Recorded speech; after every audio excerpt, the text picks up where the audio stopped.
Hello everyone. Last lecture में हमने discuss किया था एबीओ ब्लड ग्रुपिंग के बारे में और साथ ही मैंने आपको H antigen, Bombay blood group, काफ़ी चीज़ें हमने वहाँ डिस्कस की थी। In today's lecture we are going to study RH blood group. RH blood group जो है this is actually so named because the RH antigen जो कि RH फैक्टर कहलाते हैं वो फर्स्ट फाउंड हुए थे एक मंकी में जिसका नाम था रीसस मंकी। रीसस मंकी के अंदर ये सबसे पहले आइडेंटिफाई हुए थे, इसलिए इसका ये RH वर्ड दिया गया। तो इसीलिए इसे हम RH फैक्टर या RH एंटीजन कहते हैं। सिमिलरली जिस तरह से शुगर्स जो प्रेजेंट हैं RBC की सरफेस पर, उसी तरह से RH भी इस तरह की प्रोटीन है जो कि प्रेजेंट हैं RBC की सरफेस पर। So this is RBC in front of you. ये आपके सामने जो RBC है, इस RBC की सरफेस पर प्रोटीन प्रेजेंट हैं जो कि RH फैक्टर कहलाते हैं। ये सबसे पहले जो ब्लड है रीसस मंकी का उसमें फाइंड हुए थे। As I told you earlier in my previous lecture that chromosome number 1 is responsible. This is the chromosome number 1. This chromosome number 1 एक हमारे पास क्रोमोसोम नंबर 1 जो है वो पेयर में है, जैसे कि हमारे पास हर क्रोमोसोम पेयर में है, one from maternal side and this other from paternal side, father की तरफ से। तो जो क्रोमोसोम नंबर 1 है उसके ऊपर RH फैक्टर के लिए जीन प्रेजेंट है, लेकिन ये जीन जो है जिसके 2 एलील्स हैं। अब देखिए आपके पास 3 कंडीशंस हैं। वन इज़ RH, ये दोनों RH पॉजिटिव हो सकते हैं, और अगर ऐसा हुआ तो आपका ब्लड ग्रुप, अगर आपके पेरेंट्स में एलील्स जो हैं वो RH पॉजिटिव हैं तो आपका ब्लड ग्रुप RH पॉजिटिव होगा। अगर एक एलील होगा RH पॉजिटिव, दूसरा होगा RH नेगेटिव, तो due to the dominating factor ये RH डोमिनेटिंग है तो भी ब्लड ग्रुप जो है वो RH पॉजिटिव होगा। अगर एक पेरेंट से हमें RH नेगेटिव और दूसरे से भी हमें RH नेगेटिव मिला है तो ऐसे केस में ब्लड ग्रुप जो है वो RH नेगेटिव होगा। तो ऐसे केसेस में ये ब्लड ग्रुप आपके पास 3 कंडीशन है। RH पॉजिटिव किस सेंस में होगा? इन दोनों कंडीशन में हम कहते हैं कि ब्लड ग्रुप जो है वो RH पॉजिटिव होगा, और सिर्फ यही कंडीशन ऐसी है जिसमें ब्लड ग्रुप RH नेगेटिव होगा। People whose RBC have RH antigen are designated as RH positive. हम इन्हें क्या कहते हैं? RH positive. और जिसके पास ये नहीं हो RH फैक्टर तो RH नेगेटिव। तो RH नेगेटिव जो है वो दुनिया में RH नेगेटिव लोग कम हैं और RH पॉजिटिव लोग ज़्यादा हैं। नॉर्मली हमारा जो ब्लड प्लाज्मा है that does not contain anti-RH antibodies. If an RH person receive RH, अगर RH नेगेटिव पर्सन को RH पॉजिटिव ब्लड दिया जाए, अगर दिया जाए तो इम्यून सिस्टम जो है उसका immune system, look at here please, now see, this is a blood vessel of a person जिसका ब्लड ग्रुप जो है that is the blood group is RH negative. अब इनका ब्लड ग्रुप RH नेगेटिव है। Suppose इस person को किसी RH positive person का ब्लड मिले, तो RH पॉजिटिव पर्सन का ब्लड मिला तो पहली बार फर्स्ट टाइम एक्सपोजर है, तो इसलिए RH पॉजिटिव का ब्लड मिलने पर इसकी बॉडी उसके अगेंस्ट कोई रिस्पॉन्स नहीं करेगी। हाँ, ब्लड ग्रुप ज़रूर ऐसा होना चाहिए कि मान लीजिए एक पर्सन जो है वो O नेगेटिव है और दूसरा जिसका ब्लड उसे दिया जा रहा है वो O पॉजिटिव है, तो O पॉजिटिव ऐसा ही होना चाहिए, मतलब कि अगर AB है तो दूसरा वाला AB होगा, अगर A है तो सामने वाला A होगा, B है तो सामने वाला B, मतलब डोनर जो है वो भी वही सेम का होना चाहिए। But I am talking about the positive and negative, RH positive and RH negative. So in such cases, if a person is having RH negative blood and the person is receiving blood from RH positive, तो पहली बार अगर ये exposure पहली बार है तो इसकी body इस पर ज़्यादा रिएक्शन नहीं देगी और रिएक्शन नहीं भी देगी। इन सच केसेस, अब जैसे ही इसे RH पॉजिटिव का ब्लड मिला तो ऐसे केस में फर्स्ट टाइम एक्सपोजर के कुछ ही टाइम में इसकी बॉडी RH एंटीबॉडी बनाना स्टार्ट कर देगी, लेकिन इमीडिएट रिएक्शन नहीं देगी। ये जो एंटीबॉडी जो ये बनते हैं they are of IgG type. अगर आप इम्यूनोग्लोबुलिन को नहीं जानते हैं तो human health and diseases 12th का जो चैप्टर है उसमें इसके बारे में बहुत डिटेल में है, आप वहाँ से देख सकते हैं। तो IgG टाइप के जो हैं, ये IgG टाइप के जो इम्यूनोग्लोबुलिन है ये बनाना स्टार्ट कर देगी। इसे हम एंटी RH एंटीबॉडीज़ कहते हैं।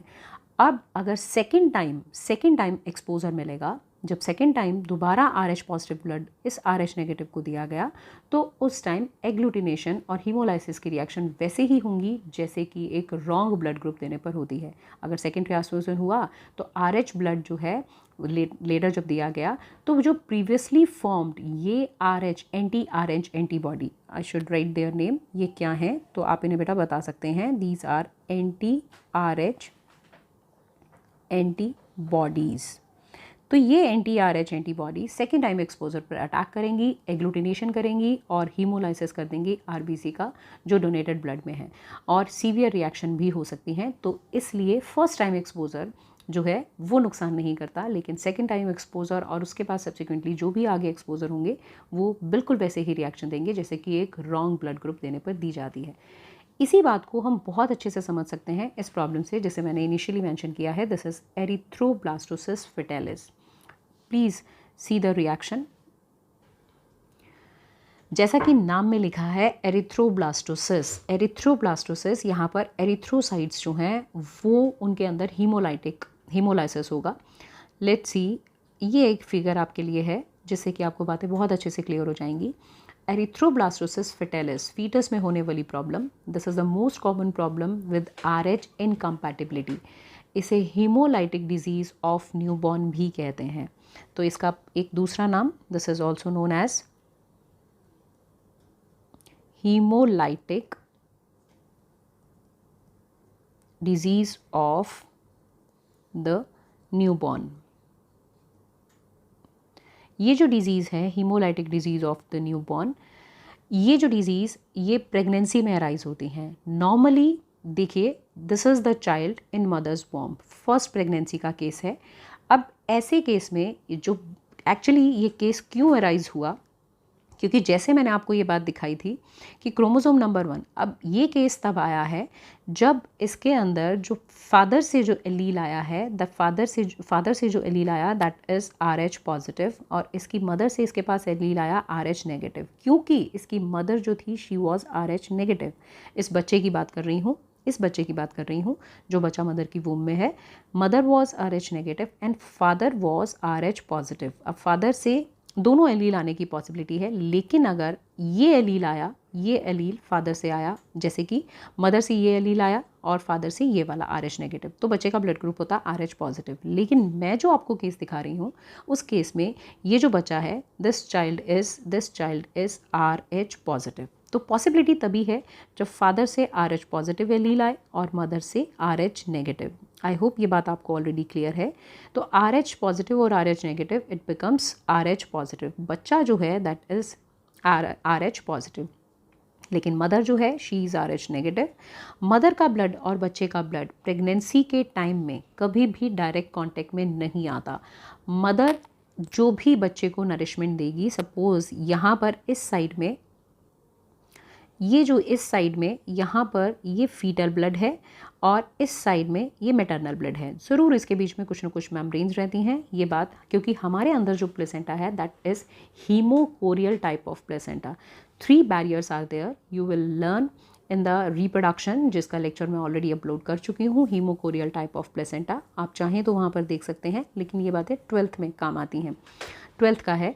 तो यहाँ पर थोड़ा अगर आप ध्यान देंगे कि बच्चे का ब्लड जो है वो मदर के ब्लड के साथ डायरेक्ट कांटेक्ट में नहीं आता, तो ऐसे केस में मदर को RH नेगेटिव, मदर जो कि RH नेगेटिव है, मदर का ब्लड RH नेगेटिव है, इस मदर को RH पॉजिटिव ब्लड का कोई एक्सपोजर नहीं मिल रहा। लेकिन जब जेस्टेशन पीरियड, मतलब कि 9 मंथ की प्रेगनेंसी के एंड में जब भी डिलीवरी होगी, तो ऐसे केस में, क्योंकि मदर जब डिलीवरी होगी तो बच्चे की अम्बिलिकल कॉर्ड कटेगी, तो बच्चे का अम्बिलिकल कॉर्ड में फीटल ब्लड होगा, और मदर का क्योंकि डिलीवरी हो रही है, चाहे वो सी सेक्शन से, सिजेरियन से हो या फिर वो नॉर्मल डिलीवरी हो, मदर की कहीं ना कहीं कुछ ना कुछ ब्लीडिंग ज़रूर होती है। तो ऐसे केस में बच्चे का ब्लड मदर के ब्लड के साथ थोड़ा सा कॉन्टेक्ट में आ जाता है, लेकिन क्योंकि बच्चा सेफली बाहर आ रहा है तो उस टाइम पे बच्चे पे कोई इफेक्ट नहीं आएगा। तो ये RH पॉजिटिव, अब देखिए this is the RH positive blood of foetus, ये फर्स्ट प्रेगनेंसी है। Now see this case, the first child is born unaffected because the fetal and maternal circulation जो है वो separate थे। तो ऐसे केस में जो बच्चे का RH ब्लड है उसका इफ़ेक्ट मदर पर नहीं आया। अब क्योंकि जब मदर का ब्लड इससे कांटेक्ट में आ गया था डिलीवरी के टाइम, पार्चुरेशन के टाइम, तो ऐसे टाइम में मदर के ब्लड ने इसके ब्लड के अगेंस्ट, मतलब कि RH पॉजिटिव के अगेंस्ट मदर के ब्लड ने एंटीबॉडीज़ बना लिए। Those are anti RH antibodies. अब मदर के ब्लड में ये RH एंटीबॉडीज़ हैं। एक बात जो हमें याद रखनी है, जब ये सेकेंड टाइम प्रेगनेंसी होगी तो सेकेंड टाइम प्रेगनेंसी के time, this is again I am showing you the foetal circulation. देखिए एक्चुअली क्या है कि ब्लड डायरेक्टली एक्सपोजर में नहीं आता, लेकिन हम जानते हैं जैसा कि मैंने आपको दिखाया, ये जो है दिस इज़ मैटरनल साइड, ये मदर साइड का ब्लड है, और ये वाला जो है ये फीटस का है। तो अब मैं बात कर रही हूँ आपसे सेकेंड प्रेगनेंसी की। सेकेंड केस जो है, सेकेंड प्रेगनेंसी केस में अब मान लीजिए ये बच्चे मदर का ब्लड है और ये बच्चे का ब्लड है। हाँ, ये बात ज़रूर है कि ब्लड जो है उससे कभी भी ब्लड के ट्रांसफ्यूज़न से ब्लड का ट्रांसफ्यूज़न नहीं होता, मतलब कि ब्लड जो है वो डायरेक्ट कांटेक्ट में नहीं आता। लेकिन मदर के ब्लड में अगर कुछ न्यूट्रिशन है वो तो जाएगा, मदर के ब्लड से कुछ केमिकल्स भी जा सकते हैं, और इसी तरह से मदर के ब्लड से एंटीबॉडी, स्पेसिफिकली IgG टाइप के एंटीबॉडीज़ जो हैं they can move from mother blood to foetal circulation. तो जब सेकेंड टाइम की प्रेगनेंसी है तो उस टाइम ये IgG जो हैं वो मदर के ब्लड से बच्चे के ब्लड में चले जाएंगे। ये प्रेगनेंसी के दौरान ही हो जाएगा क्योंकि ब्लड नहीं मिक्स होता, लेकिन ये इम्यूनोग्लोबुलिन एंटीबॉडीज़ ट्रेवल कर सकते हैं क्योंकि ये एंटी RH एंटीबॉडीज़ जा सकते हैं। They are of IgG type.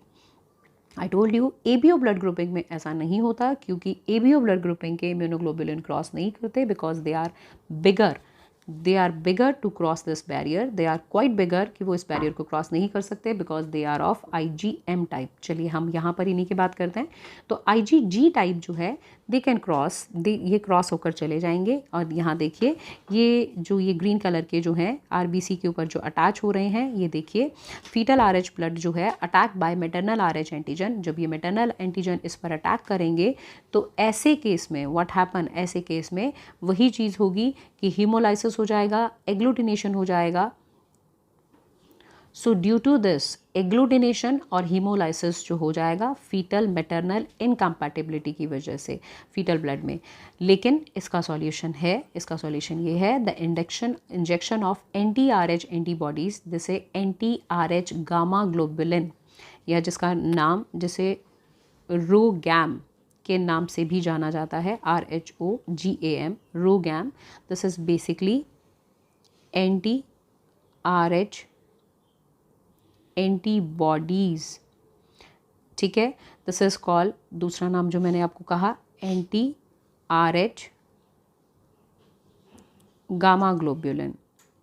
इसके लिए जो इंजेक्शन दिया जाता है इन्हें रोकने के लिए, that RhoGAM can be given to prevent this haemolytic disease of newborn. दो RH नेगेटिव वुमेन जो है they should receive RhoGAM before delivery and soon after every delivery, मतलब सून आफ्टर एवरी डिलीवरी। तो मिसकैरेज और abortion जो है उसे रोकने के लिए दीज एंटीबॉडीज़ ये बाइंड हो जाएंगे और इनएक्टिव कर देंगे फीटल RH एंटीजन को। तो before the mother immune system जो उस पर अटैक करे, तो इस तरह से इस प्रॉब्लम से एक तरह से निजात पाई जा सकती है, छुटकारा मिल सकता है। लेकिन बात आपको ज़रूर मजाक लगेगी, लेकिन ज़रूर अगर if the female is RH negative, अगर फीमेल RH नेगेटिव है तो ऐसा होना चाहिए, जैसे कि हम होरोस्कोप्स बायोडाटा मैच करते हैं, तो ऐसा भी हो सकता है कि RH नेगेटिव वुमन जो है उसकी मैरिज जो हो वो जनरली RH नेगेटिव से ही हो तो अच्छा रहेगा। अदरवाइज़ चलिए आप इतनी बातें याद रखिएगा। आपका RH पॉजिटिव का कॉन्सेप्ट यहीं पर कंप्लीट होता है with this disease erythroblastosis fetalis. Thanks for watching.